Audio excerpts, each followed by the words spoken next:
Hey everybody, it's been a minute. Welcome back.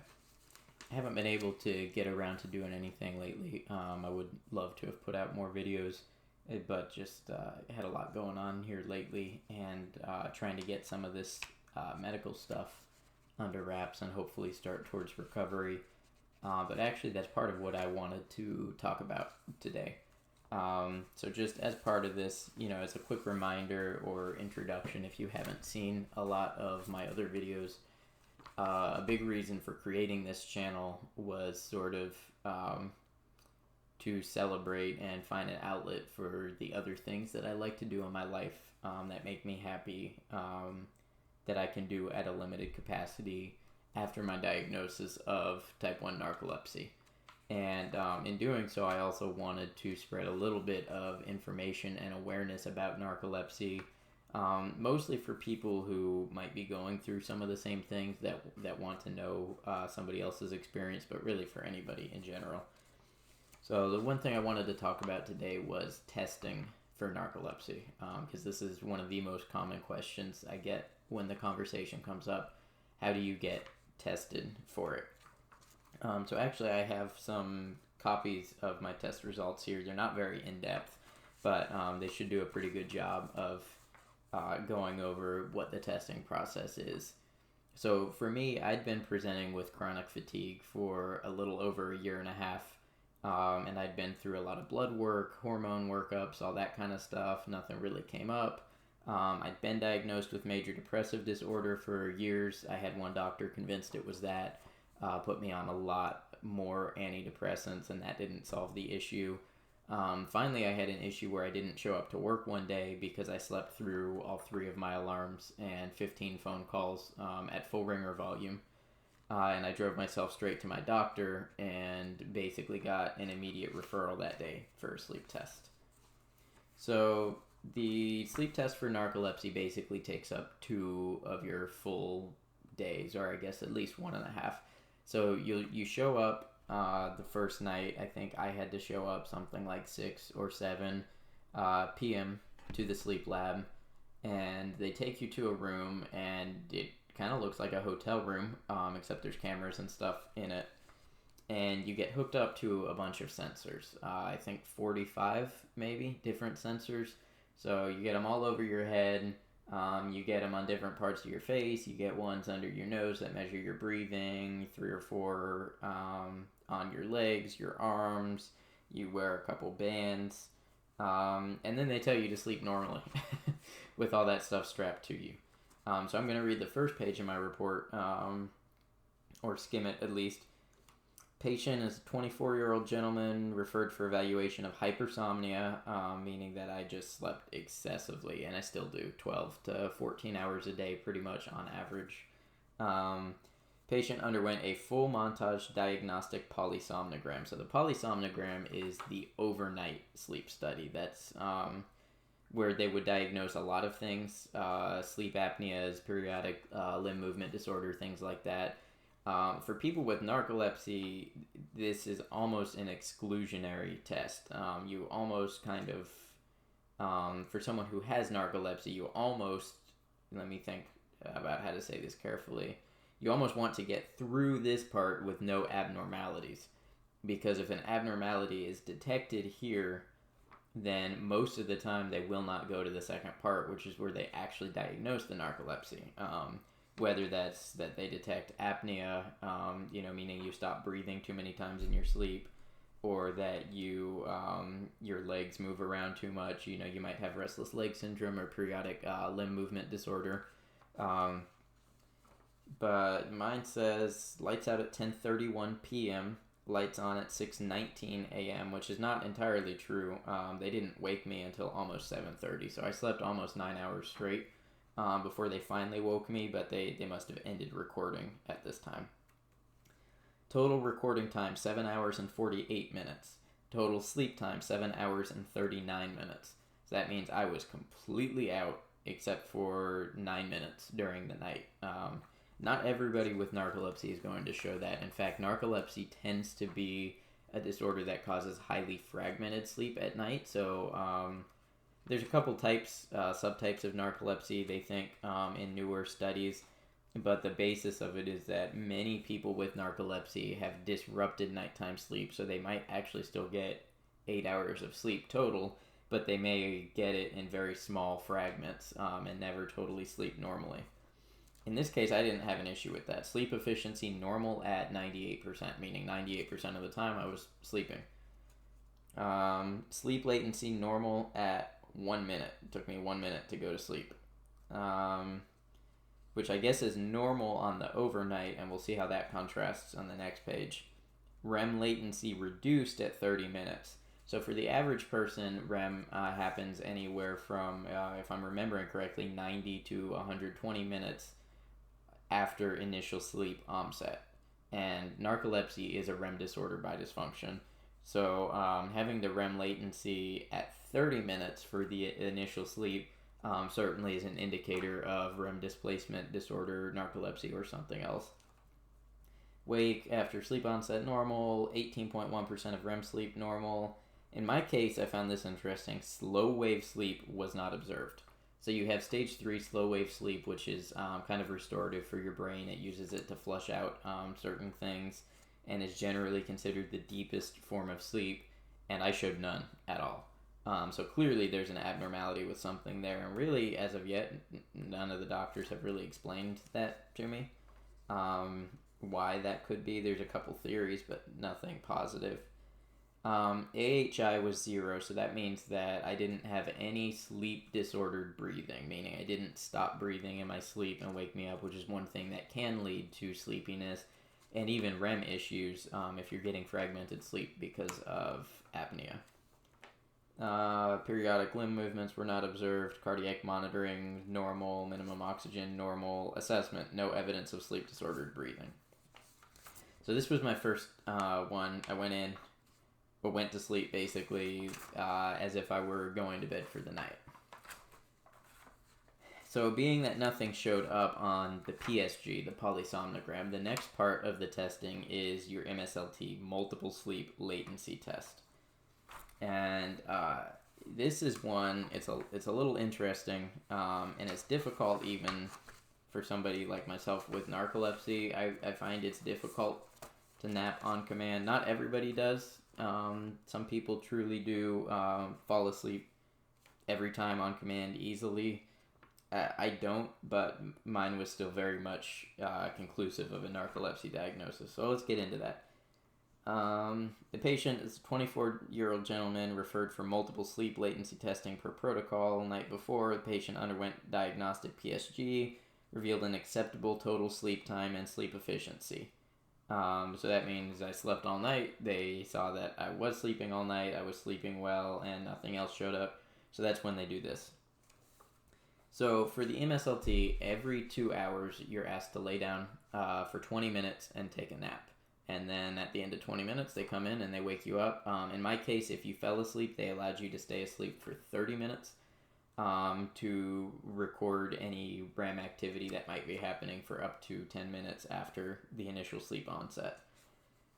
So nap number 1, and keep in mind, this is after 9 hours of sleep. They basically woke me up around 7 after 9 hours of sleep, and then an hour later told me to take a nap. So nap start 7:58 a.m., nap end 8:22 a.m. Sleep latency onset 9 minutes. So that means that in this nap, I fell asleep within 9 minutes. No sleep onset REM period observed. So what they're looking for here, diagnostic criteria, is to have 2 periods in your 5 naps where you have REM sleep within this restricted time window. Is what they're looking for to decide that it's narcolepsy is that REM sleep is obtrusive and disordered and is jumping into the front of your sleep cycle, which is what causes a lot of narcolepsy symptoms. So nap number 2, nap start 9:59 a.m. and 10:21 a.m. Latency to sleep onset 7 minutes. REM observed, yes. So nap number 2 was the first one where I fell asleep in 7 minutes and I started going into REM activity. This particular test doesn't say how long, but it was within that 20-minute window and probably pretty quick. So just to keep things short, naps 2, 3, and 4 were 7 minutes, 6.5, and 6.5 minutes was how long it took me to fall asleep. And I had REM periods in all of those. And then the last nap says I fell asleep at 20 minutes as I was being woken up. Sleep is actually kind of a funny thing. We don't really, what we call sleep is not always what's medically recorded as sleep. So there are times where I didn't think I fell asleep and I was actually in a sleep state. And then in this last one, I was pretty sure I was asleep. And then it didn't show up. And that just has to do with the different stages of sleep and being disordered in someone with a sleep abnormality. So then finally, you have the assessment at the end. Number of sleep onset REM periods, 3. So to be diagnosed, they want you to have 2. Or sometimes if you've been observed with cataplexy, just 1 is enough. But I had 3, which is well and above inclusive of narcolepsy diagnosis. So I should mention with the MSLT, you also have to do it strapped to wires and everything, but a lot less than the PSG. So you go from something like 45 wires to, I don't know, I want to say like 20, 25. So you're still strapped with stuff all over. You've got stuff, they removed the chest band. Mostly they're looking at the EEG, the electroencephalogram, for brainwave activity, but you've got stuff pasted all over your face. You've got goopy stuff sticking in your hair, and then they tell you to lay down in a room you've never been in with cameras watching you and fall asleep. So not everybody has the easiest time with it. But in many cases, if you truly do have a disorder, then it's just going to take over because you're not really going to be able to control it. So the other significant thing to know about sleep testing for someone who thinks they have narcolepsy or idiopathic hypersomnia or a couple of other more obscure disorders that might be diagnosed by MSLT. Any medicines that you might be on that are REM suppressants, you have to come off of. So in my case, I was on Effexor, venlafaxine, which is an SNRI antidepressant, and I had to come off of that very quickly in order to do the study, because if you go to do the study and you're on a REM suppressant, you can actually give yourself a false negative because the medicine is pushing back your REM cycle artificially and making it appear as though you may not have a REM abnormality that you do. So that was awful for me. I actually had to push my test back almost 2 weeks because I was on a pretty high dose of Effexor, and by the time I was told to stop it, it was like a month and a half I had to taper, which really is how long it should take to go down 1 or 2 doses, not to stop entirely from a high dose level. So I had lots of great side effects, sleep paralysis, cataplexy, and things like that coming off of it, which for me personally, experiencing the cataplexy during the withdrawal told me pretty much everything I needed to know that I was likely to get a narcolepsy diagnosis during the MSLT. But of course, there's a reason that you get diagnosed by medical professionals. And so getting the diagnosis was kind of, it's hard to say how you feel about it. And I think it's a very individual reaction. For me, I was actually really upset for a while because then it goes from being, well, something is not right to now for sure you have something that as of right now there's no cure for, that's lifelong, that doesn't get better, that's going to be exclusionary of you taking part in a lot of life events, that also has medicine that really is not, nobody would take if they didn't need it for narcolepsy. But that was how I got diagnosed. Now, I will say, recently I went to see another clinic. I went to the Mayo Clinic, actually, to see about new alternative treatments for narcolepsy, and they had some disagreements with the way my MSLT was done. So I don't want to get into too much of that. I don't want to make Mayo Clinic look out to be like a bad clinic, even though I have some disagreements with them. Essentially because I have a circadian rhythm that naturally keeps me awake at night, hence the name of the channel, ad noctem, into the night.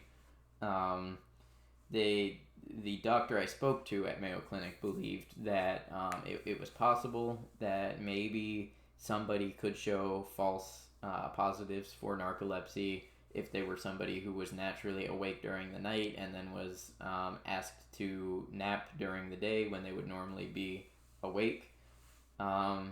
So in my case, Mayo Clinic wants me to either do another MSLT, which means I can't take any of my treatments or anything. I have to be totally off of them again, which is completely debilitating for me last time. I couldn't do anything, just from the combination of not having the things that did help me and the withdrawals on top of that. So they gave me a pamphlet about a lumbar puncture. So the other way that they can diagnose type 1 narcolepsy sometimes is through a lumbar puncture. And essentially they take a very small needle, they stick it into your spinal column below your vertebra, and they withdraw something like 5 milliliters of cerebrospinal fluid, and they check it for the presence of a protein called HCF1, which is hypocretin. This is the protein that's been pretty definitively correlated with a lack of this protein being associated with narcolepsy and a few other rare symptoms like Levens-Klein and a few things like that. But essentially what they're telling me is if you do a lumbar puncture and they see the lack of hypocretin that they suspect they should see in narcolepsy, then they can definitively diagnose you with type 1 narcolepsy. However, the lumbar puncture doesn't measure HCF2, which is another form of hypocretin. Something like 12% of people with type 1 narcolepsy still show moderate to normal levels of hypocretin 1. So you have about a 1 in 7 or 1 in 8 chance of somebody who actually has the disorder not showing the bioindicator for it. And they can't diagnose type 2 narcolepsy off of it. So the best way to say it, in my opinion, would be that a lumbar puncture, if everything shows what they think it should, can definitively diagnose type 1 narcolepsy. But any abnormalities or normalities where they would expect it to be abnormal, they can't clear you of a diagnosis of anything. They can't say you don't have narcolepsy. You could still have type 1 narcolepsy. You could be an outlier in terms of hypocretin. You could be early onset type 1 where the hypocretin is still high in your brain. You could be type 2 narcolepsy. You could be idiopathic hypersomnia. But I just wanted to throw that out there because when people talk about testing, it is an option that some people have to do to get diagnosed with narcolepsy. I've heard in some countries it's actually a requirement for a formal diagnosis.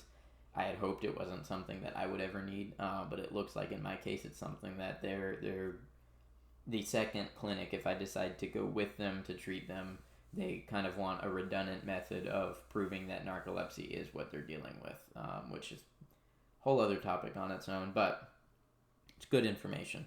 So for anybody who has narcolepsy, thinks they have narcolepsy, is trying to support a family member or loved one who has issues and has to go through testing or anything like that, I hope this kind of cleared up the picture of it a little bit. Honestly, my sleep testing was pretty nice. You know, I showed up, changed into my pajamas, I brought a book. When I woke up the next day, they had lunch for me. I think they said I slept through breakfast. But I ended up with 2 meals that day. It was a pretty nice facility. It was like a, pretty nice hotel, big spacious bathroom.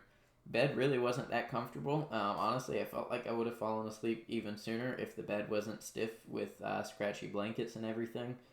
And actually at one point, there was a chair that was stacked with pillows, and I grabbed these pillows and put them on the bed. And the sleep tech came in and said, oh no, you can't have those, and took them off the bed. And she's like, yeah, we only do pillows that don't have any of the slip covers or anything on them because they can interfere with the wires and stuff. So all in all, it's really not comfortable. It's a little strange. I think in my case, it pretty clearly showed though that when I fell asleep and I was still out like a light for 9 hours, and then I was capable of napping on demand the whole next day and having REM onset. That's a pretty clear indicator of a sleep dysfunction. But I can definitely see how I have heard people who've had to go back multiple times because of anxiety, being in a strange environment, not being able to sleep, or having fragmented sleep because the anxiety is keeping them awake. I can definitely see how that would happen. But anyways, that's really my story of how I was tested for narcolepsy, and a pretty good overview of what I've been able to find is the standard testing method for narcolepsy. Now, I'm not a doctor by any means. I've said it before and I'll say it again. If I directly contradict something that a qualified medical professional has said, then clearly it's probably me who's in the wrong. But I am something of a chronic reader and researcher, and I think for people who have rare diseases, and I've dealt with this in my family even before my own narcolepsy, you have to be aware, you have to be educated, and you have to be an advocate for yourself. So to some extent, I do encourage everybody who thinks or does definitively have a rare disorder of this kind to do reading. Be reading the medical journals, be reading the new studies that come out, keep up to date on the different methodologies and practices, because at the end of the day, as long as you are conscious about how you're using your knowledge and what you're taking in, it can only benefit you to know more. So to that end, I do hope that somebody got something out of this, and maybe possibly made some people feel a little better about the sleep testing. I know it's very anxiety inducing. I mean, I know especially for me, I had a job that I took very, very seriously, and I screwed up. I let a whole bunch of people down, and it was related to the sleep disorder, and I ended up having to step away from the job for a while because of it. And I know for me, there is a very high personal stake of, what if this doesn't show something, and then, well, hey, I'd be happy not to have narcolepsy, but at the same time, what's wrong with me? Am I crazy? Am I lazy? Am I just not capable of handling life like everybody else? So a lot of those doubts can definitely manifest in creating anxiety about the sleep lab testing, but it's really nothing to be anxious about. It was comfortable. All the texts were nice. I don't know if I would say I enjoyed my time there. It was definitely very repetitive towards the end of the second day, just waiting around an hour and a half at a time to nap again, to wake up and wait around again. Definitely got a little boring. But the texts were great. It was a good environment. Most of the questions I asked, they were able to answer. The food was good. So all in all, definitely don't hold yourself back based on fears of that kind of testing. Anyways, more content of this kind and of my other content coming, when I'm able to, when my capability is there to produce more of it. But even if it's sporadic, it will be coming. So hopefully you enjoyed this. If you've got questions, particularly anything to do with the narcolepsy or anything like that, go ahead and leave them. I do my best to always read and interact with people, especially on topics like this one. If you want to be notified of more stuff coming up, it does help for people to subscribe to the channel, but it's not necessary. It's not something that I want to beg or berate people into doing. And if you are, whether you're someone who's dealing with this or someone who's helping someone who's dealing with this, hopefully you find the answers out there that you're looking for and can take those steps towards treatment. So until then, hopefully I'll see you in another one. Thank you.